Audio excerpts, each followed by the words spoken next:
Top 10 TV roles of Janeline Mercado. Ginampanan ni Janeline ang papel ni Lyra sa Encantadia, ang nawawalan na kapagmana ni Amihan. Gumanap naman si Janeline bilang ang superhero na si Super S sa Super Twins. Noong 2010, bumalik si Janeline sa Gumapang Ka sa Lusak, kung saan ginampanan niya ang karakter na si Rachel. Sa Rodora X, ginampanan ni Janeline ang karakter na may dissociative identity disorder bilang si Rodora Ferrer Valdez. Ang My Faithful Husband ay ang palabas kung saan ipinareha si Janeline kay Dennis Trillo. Pinagbidahan ni Janeline ang My Love from the Star bilang si Steffi, isang aktres na umibig sa isang alien na ginampanan ni Gil Cuerva.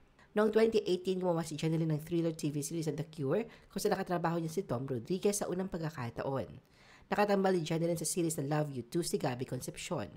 Ginampanan ni Janeline Mercado si Maxine de la Cruz sa Descendants of the Sun at nakasama niya si Dingdong Dantes. Sa Love Die Repeat na pinagbibidahan ni Janeline at Sian Lim, ginampanan niya si Angela Zafra Yuzon.